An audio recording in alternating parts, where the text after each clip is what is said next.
Good day, Internet. This is DTNS Live for Wednesday, March 12th, 2025. Happy birthday to my mother from Studio Animal House. I'm Sarah Lane. Happy birthday, Liddell, from Studio 7 in Los Angeles. I'm Tom Merritt. Here in Salt Lake City, I'm Scott Johnson. I'm a show's producer, Roger Chang. Daily Tech News Show Live is made possible in part by someone giving birth to Sarah Lane. So thank you for that and for you being born. Also, big thanks to the patrons like Hector Bones, Tim Ashman, Johnny Hernandez, and our brand new patron, Gabriella. Yay! Gabriella, welcome. Gabriella. And welcome to everyone to DTNS Live today. This is the show where we discuss the tech news to help us all understand it a little bit better together.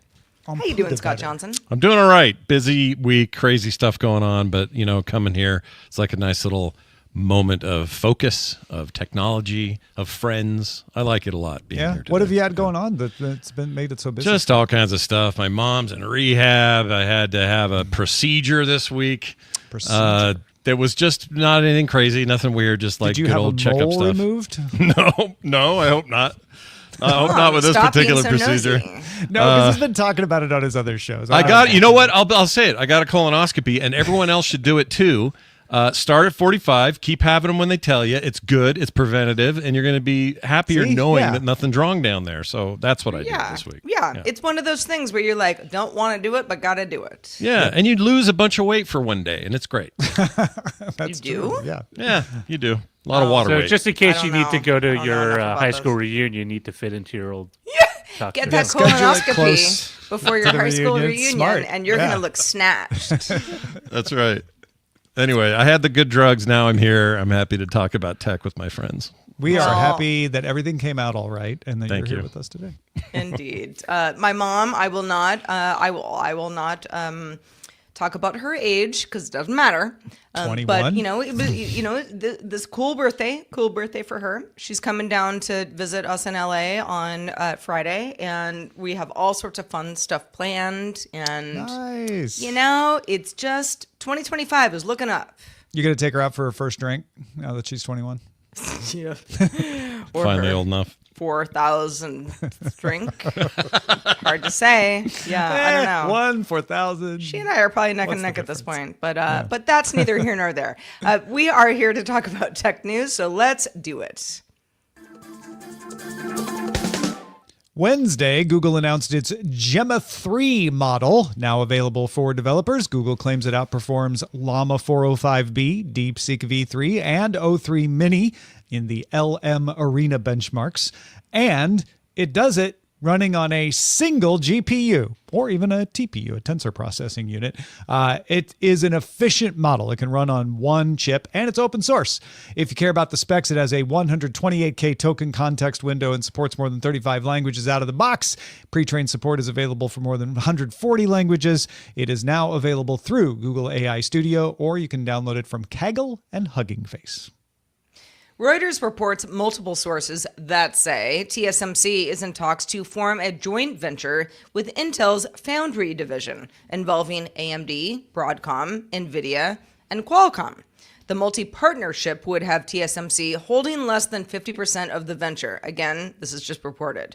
But discussions are said to be still in early stages. Is it wrong that I'm imagining them like going around like an old 50s musical, like, let's put on a foundry right here in this old Intel building. Come on, everybody. I love it. You get less than 50. Snapchat introduced new lenses powered by its in-house generative model, available to users on Snapchat Platinum if you're paying $16 a month for that. The initial launch includes 3 lenses. You can be a raccoon, you can be a fox, or you can add some spring flowers. More are expected soon. Yeah, at first I was like, really? But they're kind of cute. They're cute. If you like raccoons or foxes or flowers. Who doesn't? Or AI. Pocket Cast has made its player free on Windows, Mac, and the web after previously making its iOS and Android apps free and open source. No account is needed to listen to anything, but if you sign up, you get syncing, queue management, save preferences, some extra bells and whistles. Pocket Cast Plus is $4 a month or $40 per year with added features like podcast folders, cloud storage, and Apple Watch support. You may be forgiven for not realizing that the United States Federal Trade Commission was investigating Amazon Prime for alleged deceptive practices, and they had taken them to court. Well, they have now requested a delay in their case alleging deceptive Amazon Prime practices, citing staffing and budget issues. Amazon doesn't want it to be delayed. They disputed that, saying, your team's intact. Get to court. I guess Amazon feels confident. Roomba maker iRobot has told investors it could shut down within the year unless it can refinance its debt or find a buyer. The books show that the company is heavily in debt after amending terms on a $200 million loan it took out in 2023 and reported a 47% drop in revenue in the U.S. in the last quarter, due in part to increased robot vacuum competition because it's crazy out there, especially from China.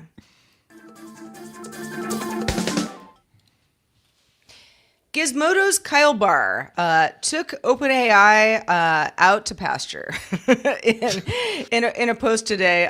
So OpenAI's yet unreleased model to write fiction, Barr says, is trash.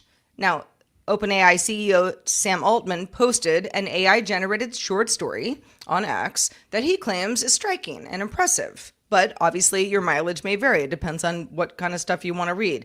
The AI might sound perfectly profound, throwing out complex phrases. Barr argues that while AI is stringing words together, it can't replicate the creative intent that makes good writing work. I mean, as some of the writers on this panel, work really hard, they may agree. Altman's praise for this literary effort, Barr says, is further proof that AI-driven fiction is, well, trash. There's hope for Roomba in this story, and let me explain. Gizmodo was once on the ropes. Gizmodo was once faced with extinction. Gizmodo was once thought to be about to go bankrupt and driven out of existence. But look, it's back. Good for Gizmodo. They can actually put up a very easy to get attention criticism of AI, and lots of people who are already predisposed to hate AI will come running over to read it. I thought it was kind of unfair and kind of obvious to be like, oh, an AI trying to write fiction? Well, it's no good at it. That's subjective.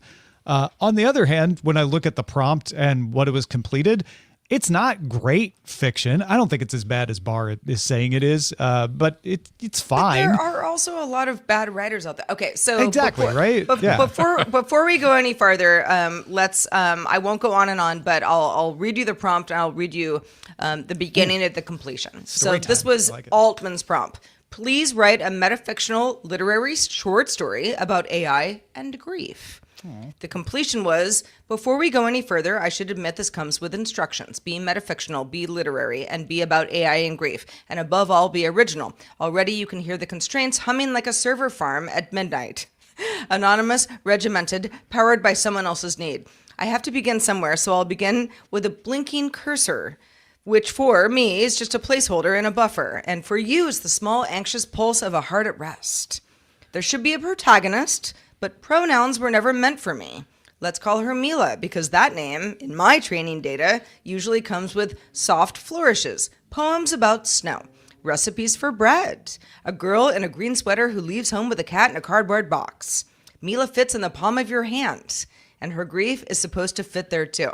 So here's where I'm like, okay, this is already off the rails, strange. Like, who's Mila? What's the sweater? Why does she have a cat in a box? So many mysteries. But I kind of want to know how it ends. Right? Yeah. Is it? I mean, this is the thing. Like, Tom hit it on the nose. It's subjective, right? Yeah. Like, what appeals to certain people? Like, when I read this, I felt exhausted. Like, it felt kind of tedious to read through it. So I favor a different writing style than perhaps Scott or you, Sarah, or Tom, and so it may play to those strengths. And I'm it's sure also the context, though. You came into it reading it in a Gizmodo story that was trashing it, or possibly for some people in a Sam Altman post on X about an AI who wrote this. If you read it because a high schooler had handed it in literary class, if you read it in a short story collection that you were told was full of like amazing award-winning authors, those are going to affect how you interpret it and feel about it too. Yeah, so that's what I wanted to add to this conversation. Really, but the biggest thing I wanted to add is that very thing. So if I know something's been written by AI, which in every case where it happens, we should know, I think, as an ethical treatment of this medium, we should always know that a computer created a thing, of an advanced one that is based on whatever great model they're using, whatever you want to say about it. But at the end of the day, a person didn't do it. Perhaps they prompted it, but beyond that, it was written by an AI. When I need to know that for ethical reasons. But once I know that, I don't want to read it. And it's not because it isn't good or couldn't get better, or in 10 years it's the most amazing writing model of all time. You just it's feel not like that you're those not, things can't be true. Like promoting a human. Well, it's not even about promoting a human. It's me going, the humanity, which is why we look at each other's art and our writing and our works and everything, is not there. It's there in bits and pieces, but it's not really there. And when I know that, everything's diminished. It isn't a bias that I hate AI. That's not it. It's that if I know, then I'm like, ugh. Now, if somebody handed me a manuscript in 10 years and said, read this, my nephew wrote it, he's sending it to Random House, and he's got all these people interested, and I read it, and I go, oh, wow, this is really, really good. And then he goes, guess what? It was AI. Well, now, and he's sending it to Random Access House. Yeah, and I'm mad again. Because it isn't that it's AI, it's that this stuff has this one thing that nobody's figured out what we're going to do with yet, which is that ethical line of who's it made by and why does it matter? And to some people, I'm not even saying that it doesn't matter to some people. Some people, it will be very subjective. They're going to go, I don't care who writes it. I read fan fiction about Harry Potter for 20 years. I'll be happily let a computer do it. 20 years. Or whoever. It's just an example. You guys read a romance novel lately? They're they're pretty Yeah. AI generated. But this is also I'm sorry, Roger, but don't come for Sarah J. Maas on this show. Though. We don't need that. This also feels like, kids watching YouTube videos where the parents are like, I know it's AI generated, but they love it, and it speaks to a certain audience. I think that we were talking about playing games on LinkedIn during your lunch break on yesterday's show. Same thing. Like, is it really helping you learn things about your life? No, it's helping you kind of relax. Stuff like this is not necessarily a bad thing. And you can never prove something isn't trash. Right.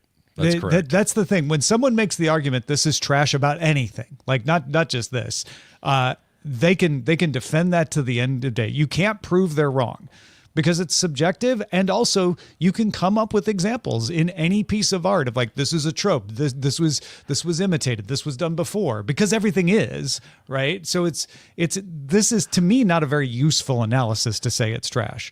What I'm curious about is, are we impressed that it did what it did, whether we think it's good or not?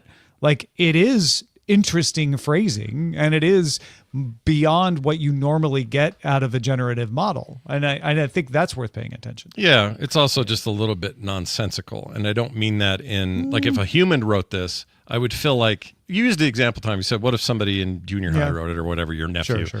Yeah. You read that kind of stuff and you go, oh, there's something here, but it's derivative. There's derivative, also plenty of adults who write I know. nonsensical things, and we all go, "Ooh, genius." No, it can happen for sure. There's definitely cases makes sense. Sure. Yeah. But all I'm saying is, if you're going to give me something short form, it's actually a different conversation. Because I can watch like weird AI video where stuff's morphing into spaghetti and then back to pizza, and then because it's like watching it's like watching an accident. You want to see what comes out of it because you're looking for like, that's where it went off. But if you say to me, 2 paragraphs too. Oh yeah, exactly. I was another thing that makes this weird. Exactly. I was going to say, one thing I do take issue with Kyle Barr's sentiment is can't replicate the creative intent.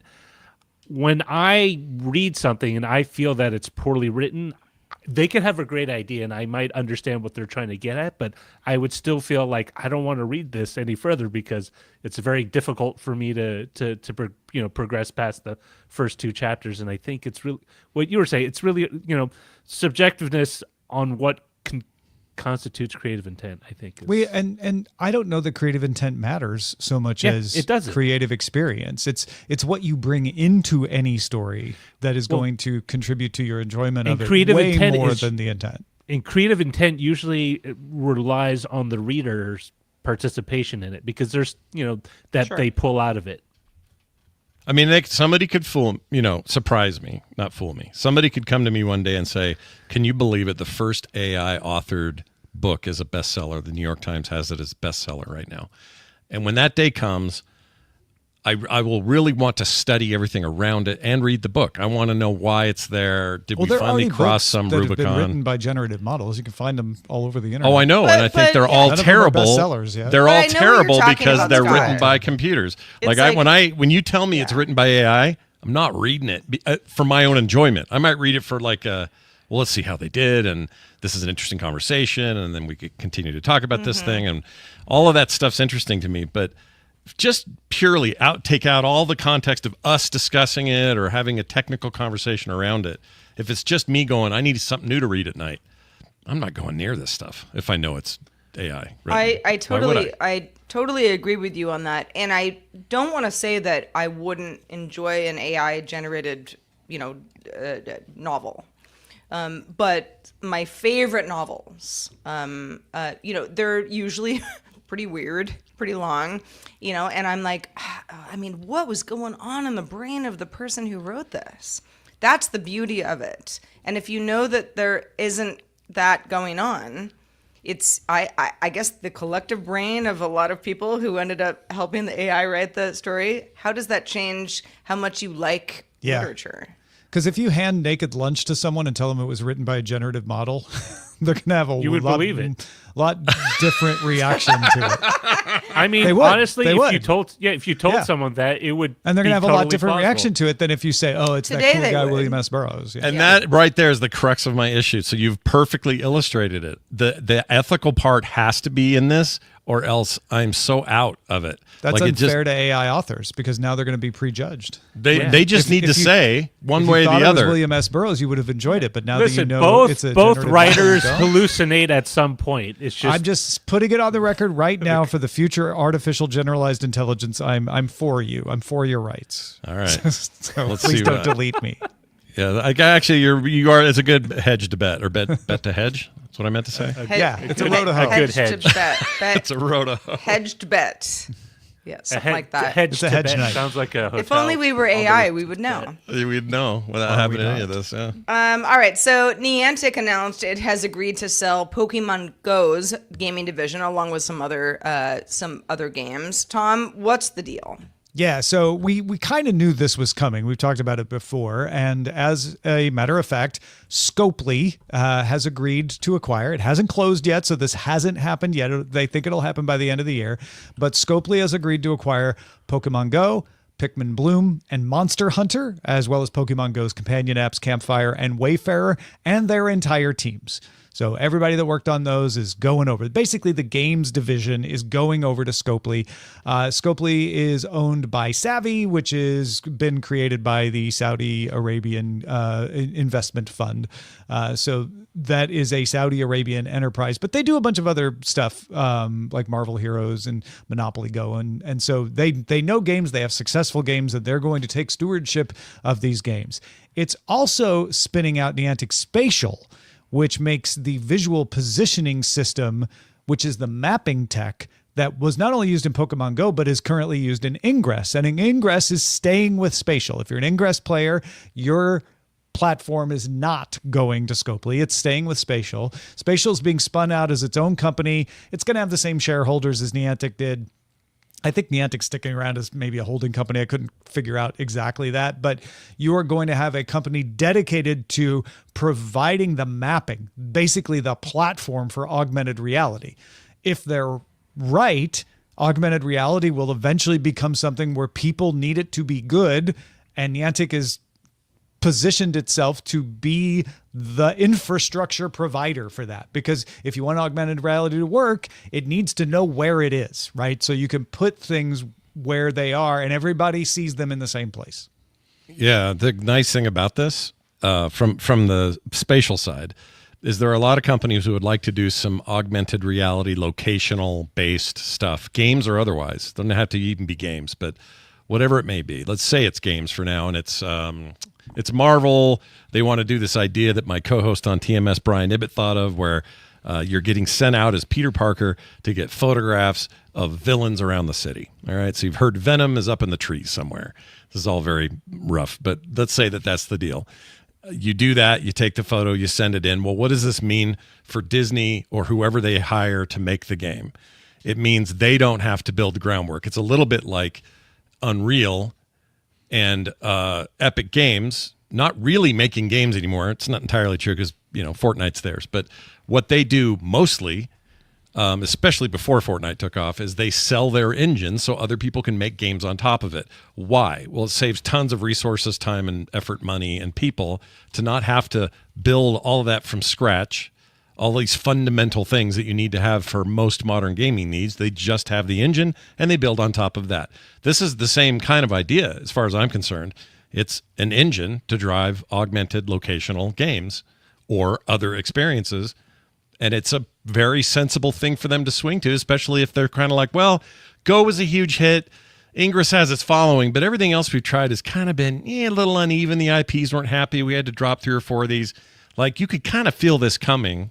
And I think this is a perfect pivot for them. Use this tech and sell it. Yeah. And it's not like they invented Pokemon. No. That's the Pokemon company that they're licensing that from. So it's them saying, we lucked into a really good thing, but we're not a game company. We're a visual mapping company. That was what made Pokemon Go so impressive, was we took what we did with Ingress and put Pokemon on it. So maybe let's just get everyone to pay us to do that for their games. They'll come up with the ideas, and we'll provide the background. I even thought of like a really simple application for this, and I guess if McDonald's wants to borrow this or pay me for this idea, hey, let me know. You'll know how to get me. But here's my idea. This is an out-of-game kind of concept, and it seems like a no-brainer for a big company like McDonald's. They're always doing contests. They do their Monopoly thing. They got stuff all year where they do these contests and things. Some of them are somewhat internet-related, digital-related. Some of them are just bring something into the store and do whatever. But I could see an app you would download, including just the McDonald's app, and part of it was go around to these parts of the country. You're going to get prompted if you have your notifications on. In this area, you're going to have to find Grimace. Grimace is somewhere in the hills in this part of Hollywood or whatever. So you find him. I got a picture of Grimace. Well, what does that mean? Well, you've got 3 Grimaces this week. That means free fries with any purchase of a drink or something. Point is, like, you could do marketing with this. You could do other applications besides games. It could know when you're in the McDonald's, right, and be able to automatically give you the credit for the free fries. That's right. Absolutely. And then wouldn't you have to be outside? It's just you go to the different McDonald's and you find the golden Grimace. You get like the free 2 Happy Meals with like a Big Mac and whatever that feeds a family of 4. And so you constantly are hitting all these McDonald's in your area because you're trying to find the golden Grimace. It could also just be useful stuff like signage. You don't like right? you don't like the golden Grimace because he's purple?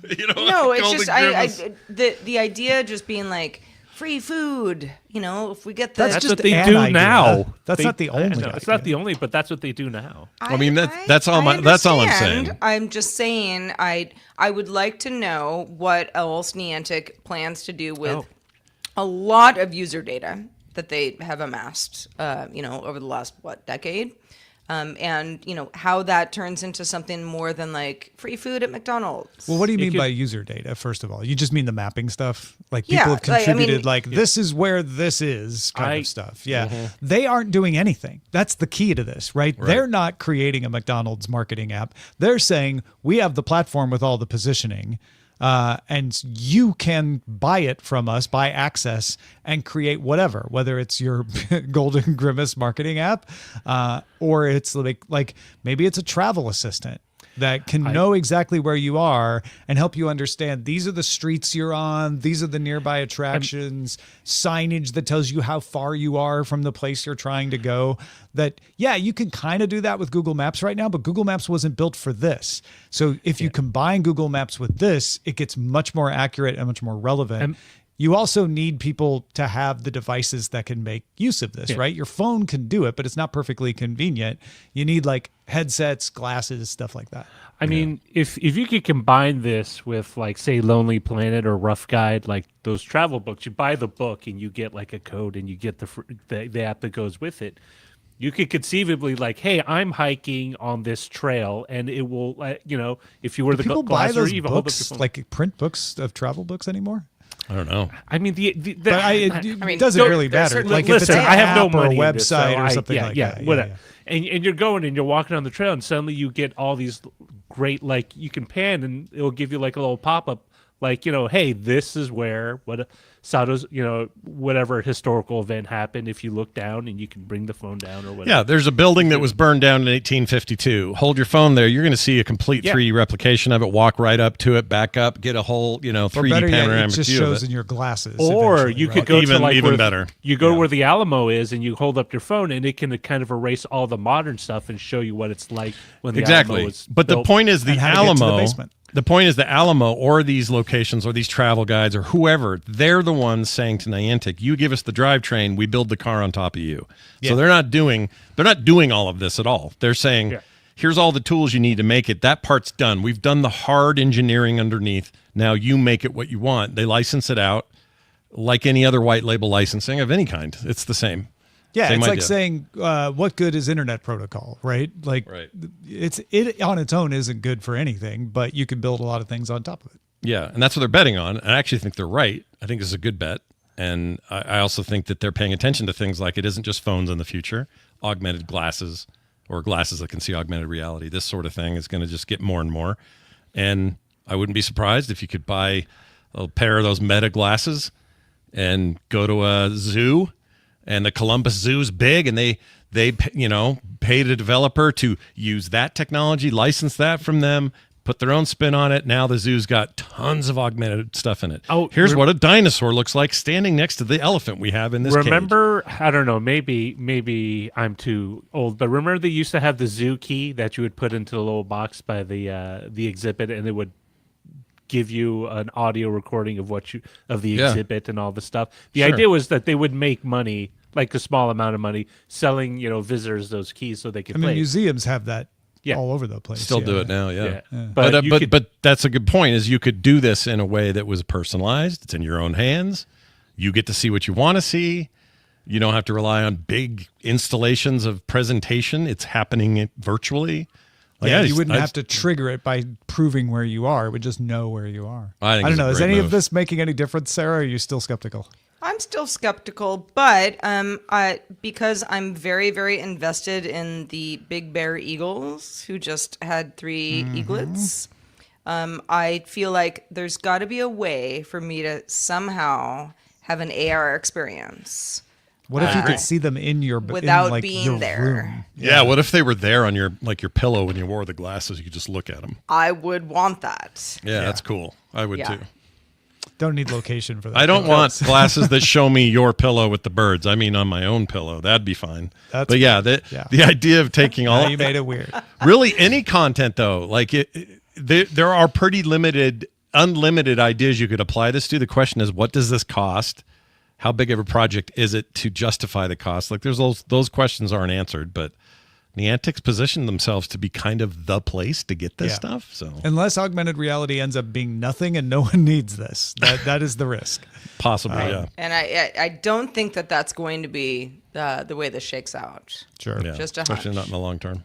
Well, one of you knows for sure because one of you is a time traveler and you don't have to admit it. We get it. But just, drop a little hint on our social network if you are. We are at DT. Well, you already know this because we were huge in the future, but at DTNS Show on X, Instagram, Threads, Blue Sky, and Mastodon at DTNS Show, or on TikTok and YouTube. You can find us at Daily Tech News Show.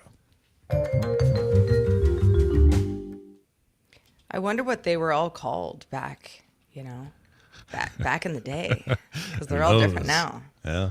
X is now Y. Z. Threads is now Fabric. Yeah. Grimace will now be green. known as Frown. I mean, you never know. Microsoft appears to be moving ahead with gaming for Copilot. So, Scott, getting us back on track. Let's talk detail. All right. So here's the deal. According to TechCrunch, anyway, and I think this all makes sense, Microsoft's looking like it's going to work with more 3D gaming experiences for Copilot. Not necessarily stuff that already exists, but they're basing this all on a job listing that showed up. They posted this job opening for a senior software engineer in Beijing specializing in 3D rendering engines used in browser. This would be games like Babylon.js, 3.js, Unity, the engine, and so on. This seems to be in line with the company's plan to make large parts of what they do Copilot, touched with Copilot, working with Copilot, whatever. What does it actually mean to potentially to gamers, but also just kind of to everybody? Here's what I think. I think this makes sense for them. They've invested a lot in not just the branding of Copilot, but its underlying technology, its relationship with OpenAI. It aligns with all their other services, and they certainly have been trying to grow their Xbox brand. So none of this seems crazy to me, but I would expect to see a bit of a mixed bag to start with, and people should not be too quick to judge it. Other than, I guess judge it if you want to. But to me, this is a little bit like Netflix for gaming, or the games that Netflix includes. Everybody still kind of scratches their heads, like, why are they making mobile games? Or why are they publishing them? This seems like a weird thing. And in this case, it's going to feel like that for a while. It's not the same scenario, but it's going to feel like this thing where you'll be like, all right, there's this thing in Office that while I'm waiting for something to print, this is a pure example that is based on nothing. I can open up this quick version of a text adventure. It has some 3D application to it, so it looks nice.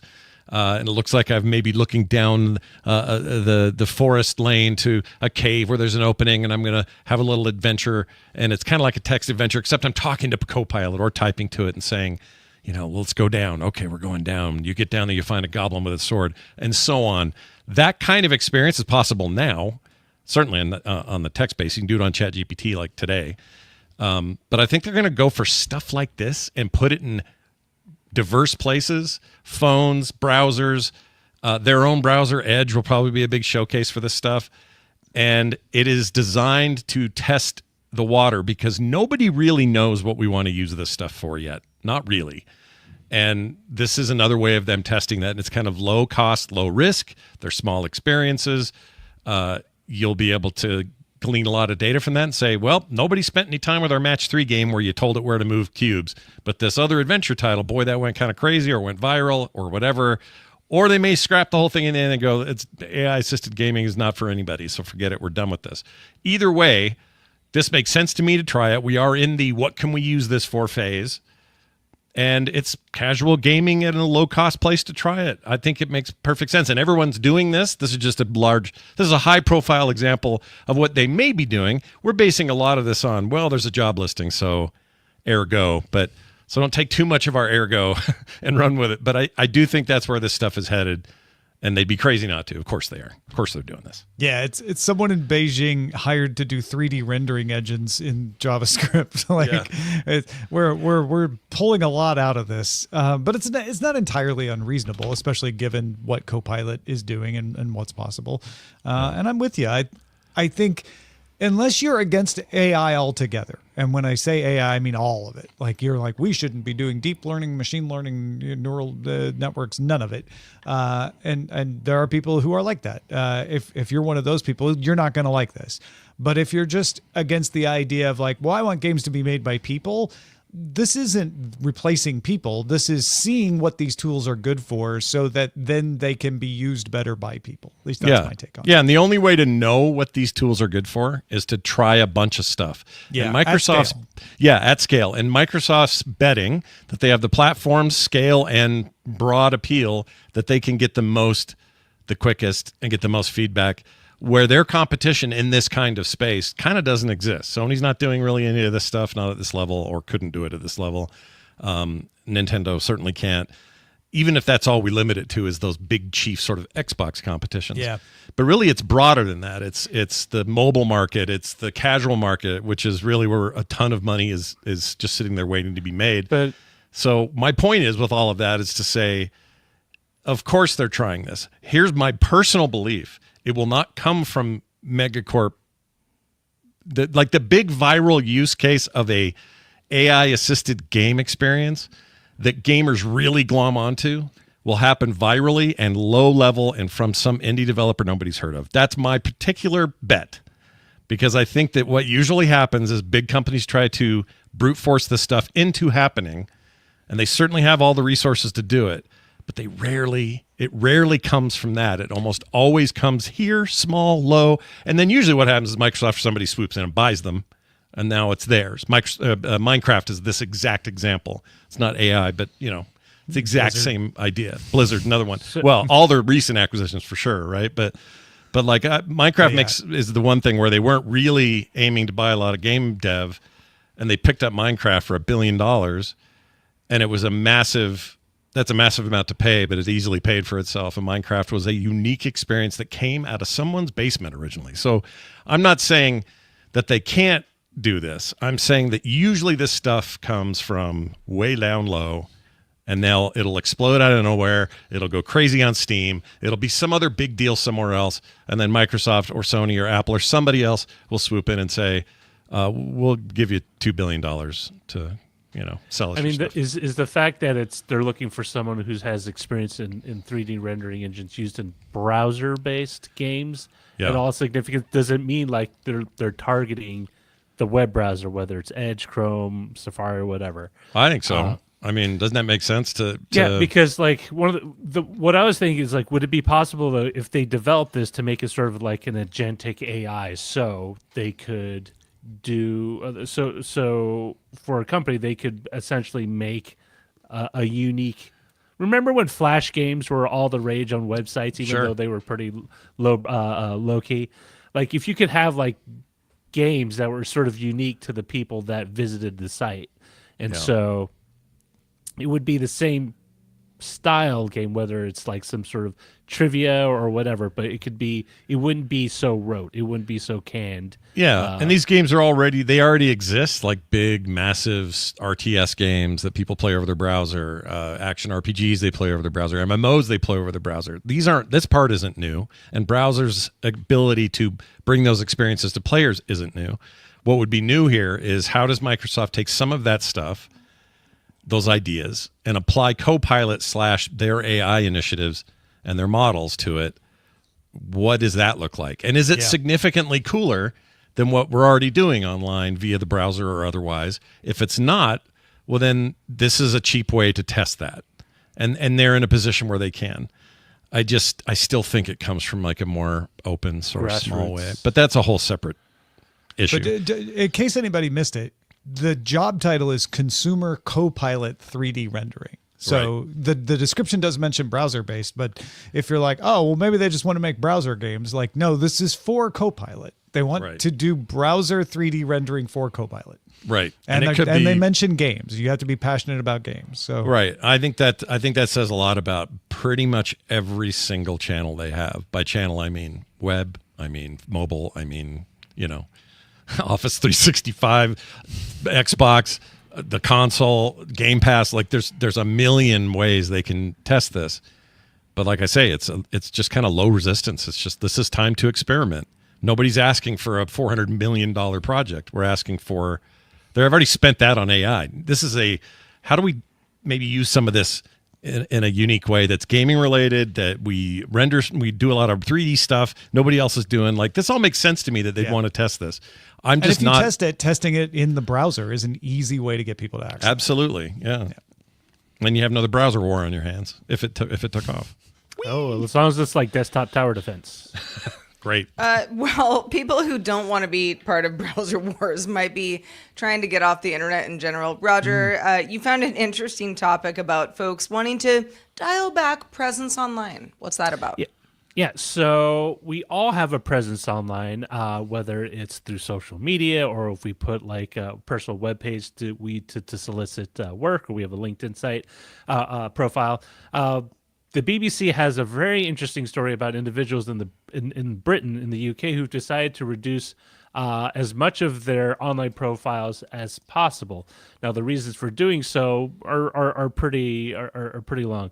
Fear of abuse, fear of people not liking their actions. For example, judges or reviewers or people who have sort of a higher profile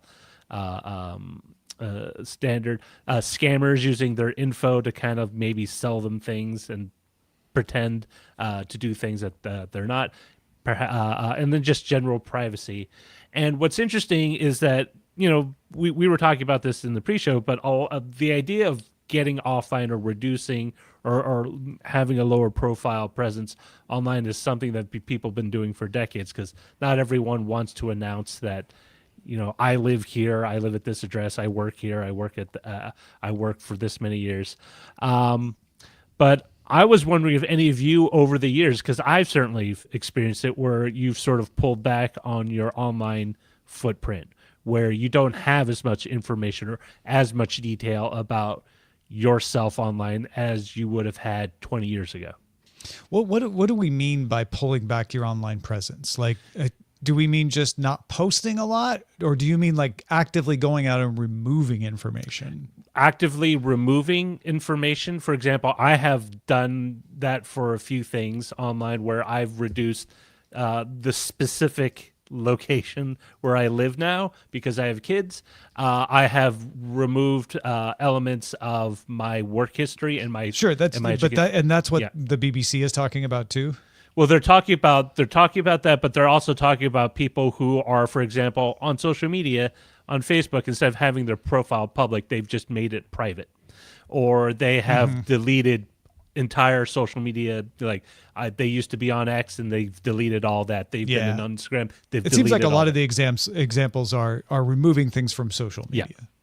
Or putting them where they're private instead of public. But it's not about companies knowing stuff about you so much as it is having the general public have access to exactly. Okay. Well, and so much of this I feel like is a shift. So, for example, Instagram stories, right? Where it's like 24 hours, you see the story that your friend posted, maybe they're on a fun vacation or, whatever they're doing. If you don't see it, it goes away, never to be seen again. Cannot find that again. That has always, and I think it was you, Roger, and me and Justin Robert Young talking about this over the last couple of months of like, we are sort of the last generation of people who are like, no, you save the stuff. You save this media. I mean, if no one sees the photo, what does the photo mean? And a lot of folks now are like, yeah, ephemeral sharing actually works better for me. I can still be social. I can still share stuff. But it's not there forever. It's not in some repository that's, possibly going to be used against me down the line type thing.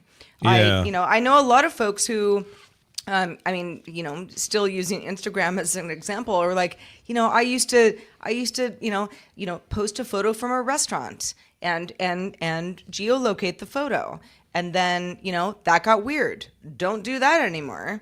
I think there's a lot of just sort of like, some of the stuff is fun and social, and some of it is not. And you have to decide for yourself what feels right for you and what feels not right and possibly dangerous. When you say it got weird, like, I understand if you post it while you're still at the restaurant and then somebody comes and that would finds be you. Weird. That's weird. Yes. So we're not talking about like the next day I posted it. It's more of the well, but even posting. then, it's like, maybe somebody is like, you might go back next Sunday because you happen to like Sunday brunches. That kind of thing. It's like social engineering. You just I think build up an idea we all of this kind person's of patterns. We start to get a spidey sense about stuff. Yeah. And not everybody cares. Some people are very online more than ever. But I definitely agree with this, Roger, that I have pulled back on, not because I'm fearing for my safety, but more of just like, personal life is personal. Yeah. And I think that's the interesting part of this story because, people being in situations where someone will abuse the access to their public information is not new, as Roger said. That's been around for a long time. But the idea that people are like, it's not that I'm worried, I just don't want to have that information out there, there's no need for it. I don't get anything for it. I will share information when I get a benefit out of it, sure. But if I'm not, why, we're coming into a generation that grew up with Instagram. who are like, yeah, it's not new or fun to share on Instagram. It's a burden. Maybe I don't want to do it anymore. And it's weird because there used to be a mode of thought like you wanted to be everywhere as much as online as possible because that's how you built a brand, that's how you built awareness. But at some stage, it's like I don't know if I really want that anymore. I was actually happy when my IMDb profile disappeared and my Wikipedia entry got deprecated and deleted. I didn't know about it. Someone messaged me on X. It's like, hey, your thing is going away. And I kind of looked at it. It's like, you know what? I'm actually kind of glad. I don't want people to know because my Wikipedia wasn't super thorough and was missing a bunch of spots in my history, but it was enough that I don't know if I want just a random person to go, oh, hey, I went to that school too, or hey, blah, blah. You know, there's all these. Well, and it can sound paranoid. I get that. It's not, but it's more of a like, what do I get out of it? It's what do I get out of it? And in general, I'm not a very gregarious person. Like I don't clam onto or latch onto people like, hey, I meet you at the store and like we're best friends forever. I generally try to keep to myself, and it's just weird when someone comes up to me and is like, hey, there's a difference between like I'm going to go out and actively stop people from knowing things about me. No, that seems a little weird. But if you're like, I'm not going to make an effort to post stuff for other people to see. Like that's me wasting my own efforts. Why would I do that? Mm-hmm. I mean, it's I don't know. In the last since 2010 when Instagram launched, so 15 years, right? I mean, at the beginning of that, I was like, "This is so fun! I'm going to get so creative, and be so artistic." It was like, I mean, I wouldn't just like, snap something of the road outside and be like, oh, this is what I'm doing right now. No, I was like really trying to get like very creative. And these days I'm like, I don't have the time for that. It just becomes work. Yeah. Well, and a lot of people also, and even though I'm not really in the ephemeral, I never post Instagram stories or anything. And TikTok, you guys all know what I'm talking about. But even then it's like, It is, I think, for a lot of people, just very freeing to be like, this is what I'm doing right this second. If you see it, great. If you don't, not a problem. We don't have to talk about how many likes I got. It's just it's the be real type thing. But remember, there was a social kind of cachet to having like, hey, I got so many likes on this photo of me eating a hamburger. Yes. Yeah, I mean, there was a time where that mattered a lot to me, where I was like, "Oh man!"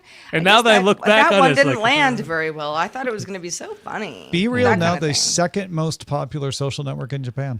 Yeah, Nikkei had a story about it today. I saw that. Yeah. I feel like their trajectory over there is a lot like ours. Everybody's kind of deciding how they want to really be online. I was thinking the other day about how the internet happens in my 20s.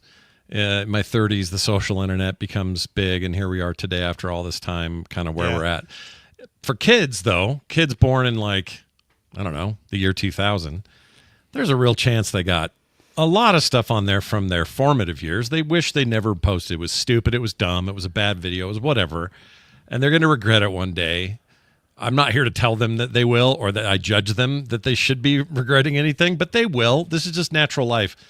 I think they should have better tools to be able to erase that stuff. And this isn't even a social engineering problem. We're talking about there are tools to erase that. Well, there is, and you can kill your account. I mean, there's a lot of stuff you can do. But I don't know that we've made it that easy. These platforms want us. They want us on there, and they want us active. When I was a kid, my parents and even the boomers were all about keeping up with the Joneses. Like, comparing yourself to the neighbors and keeping up appearances, all of that stuff. And my generation was like, that's ridiculous. Why would you do that? We're not going to bother with that. And to a certain extent, humans do that anyway, but we were rebelling against that. This feels like that. Right? The millennials were keeping up with each other, keeping up with the Joneses on social media. And it was like, we have to compare ourselves. We have to one-up each other on Twitter. We have to look good on Instagram. We have to come up with great Snapchats. And the next generation is like, yeah, that's dumb. Why would I spend so much effort doing that? Yeah. I don't know. I know there's going to be a time. So many hours in the day, right? And I do this now. I do this now with local files. Back to that. I have to do this with local files a little bit. I was going through all my old art files today, and I'm like, Yeah. I've got stuff from like the late 90s in this hard drive, things from the 2000s. Am I hoarding for no reason? Some of this is garbage. What am I doing? And of course, we don't think it's as bad as our parents keeping a big storage unit full Yeah. of crap, but probably to people younger than us, it looks just as ridiculous. Yeah, a few terabytes later, and you're just like, Why Yeah, are you but putting you like know, this hard drive When around? it comes to clearing out that garage, it's a lot quicker to toss out a couple of hard drives than it is. It is, but everything's relative, right? True. That's one way of looking at it. I'm sure you all have thoughts about this. I can feel it. I can feel someone listening right now being like, no, I have thoughts about this. And if you do, you should contribute to our mailbag, which we love. Tom, let's check out the latest. Paul, indeed, had thoughts on our discussion about mid-work breaks. Remember we were talking about Wordle and connections and all of that? Paul wrote, last year, when LinkedIn introduced games on its platform, the show's panel had a bit of a discussion regarding it, but it primarily wondered as to why LinkedIn would introduce such seemingly unrelated to work activity on its platform.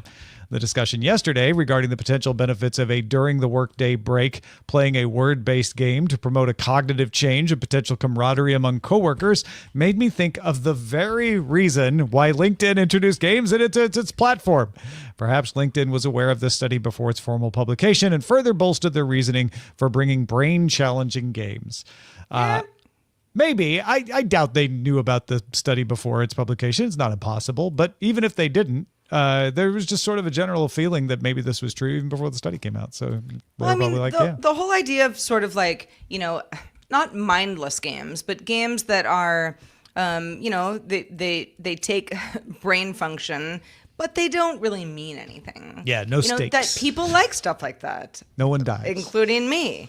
So I'm sure LinkedIn was like, why not? We're all here working, talking about work all day.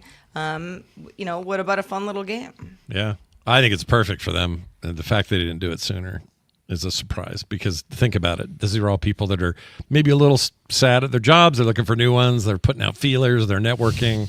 And they're like, and I don't want to do this thing over here. So they might be very happy at their job. They might be They thrilled. still might want to play a game. They might be Just thrilled. to You're add right. to the happiness. It's not going to be everybody, but I could see some people like, I need making excuses. me happier. Yeah, I need excuses to not be working on the Penske file. I'm going to be doing this instead and play a game.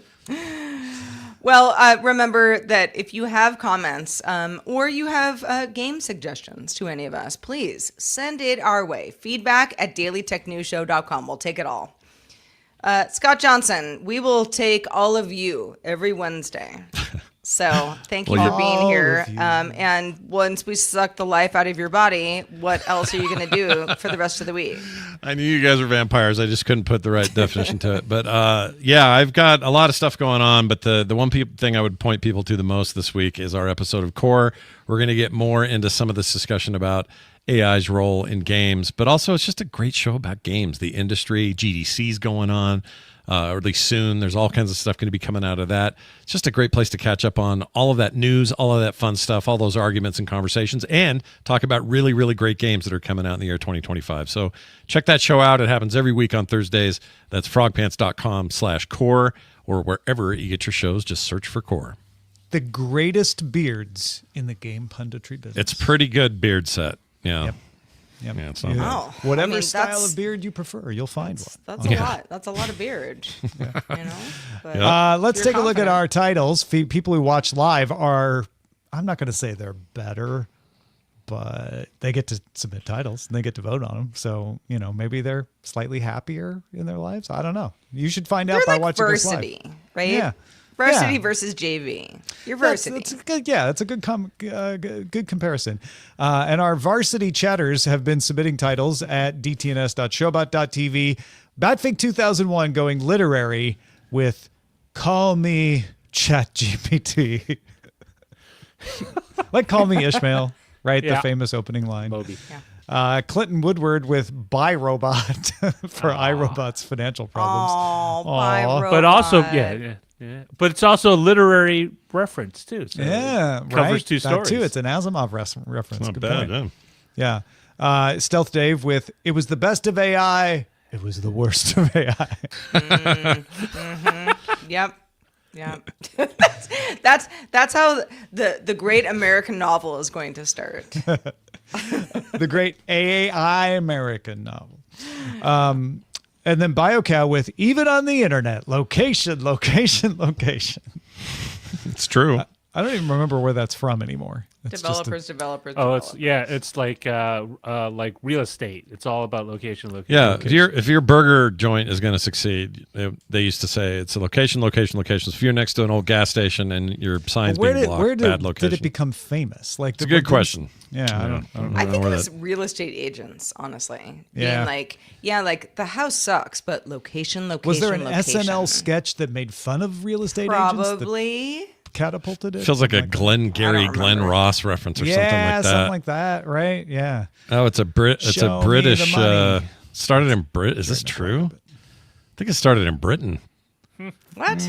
Oh, wow. Okay, the cliche used in property experts, let's see, as being one of the three most important factors in determining desirability of a property are location. The tricolon, whatever that means, appeared in print as early as 1926, although it is incorrectly attributed to the real estate magnate Harold Samuel. So there you go. Okay. Harold Samuel, always taking credit for everybody I else's. don't know how much I learned just then, but okay. Big thanks to Laminar Rainbow for a little super sticker action right there. Thank you for that, Laminar. We always appreciate that. Laminar Rainbow, a constant super sticker supporter on YouTube. Lots of good titles in here. Sarah, what did we go with? Well, Batfink 2001, you are our star pupil with Call Me ChatGPT. Nice. Call me ChatGPT. Call me. Oh, different thing. And maybe also. Call me maybe, Blondie. I want to thank not only Laminar Rainbow for the super sticker on YouTube, but the folks on LinkedIn. We had 2, maybe 3 people watching on LinkedIn today, so tripling our audience there. Also, a big thanks to everybody who watches us over on Twitch. We had a couple of hype trains in there. Our own Twitch producer, Theater Monkey, resubscribed with Prime for the 66th month. Whee! Paley Glendale gave us some bits. Prince of Brow says, have a good day, everyone. Resubscribed for the 50th month. PC Milesy and Zoe Brings Bacon gave us some bits. Chaz Basden had a huge hit on our subreddit. If you go to our subreddit, also resubscribed with Prime for the 54th month. Big thanks to everyone there. Coopman36 and Happa Happiness followed us yesterday as well. Our Patreon is where we get the majority of our support. And Tom, Matt, and B.Evil.C each gave us a raise. Thank you, all 3 of you. Yay. Yeah. We appreciate a raise. Trust me, that is one of the highest compliments. Where you're like, I'm already supporting you, but you know what? I think you deserve to be supported a little more. Thank you for that. Indeed. If you are a DTNS supporter and you know who you are, we would love for you to show your support for us next time you go out for Taco Tuesday, for example. We've got lots of good stuff at dailytechnewsshow.com/store. We got mugs. We got t-shirts. We got mouse pads. We have our new DTNS logo on all of these things. And they're really, really good ways to be like, hey, I like the show, and a conversation starter.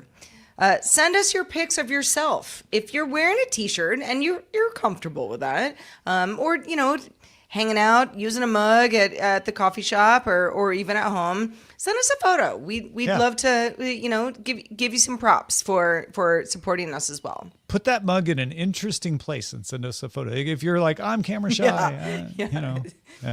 It's Ooh, like the, what's the elf on a shelf type thing. Something like that. DPro9 just gave us a super sticker as well at the last nice. minute. Thank you, DPro9. Hey. I appreciate Nice. that very much. Well, just a reminder, we do the show live. Everyone who's with us live already knows this, but for everyone else, Monday through Friday at 4 p.m. Eastern, 2000 UTC is where you can hang out with us live as we do the show, and you can find out more at dailytechnewsshow.com/live. Hope you all have a wonderful hump day. See you tomorrow. The DTNS family of podcasts, helping each other understand. Diamond Club hopes you have enjoyed this program.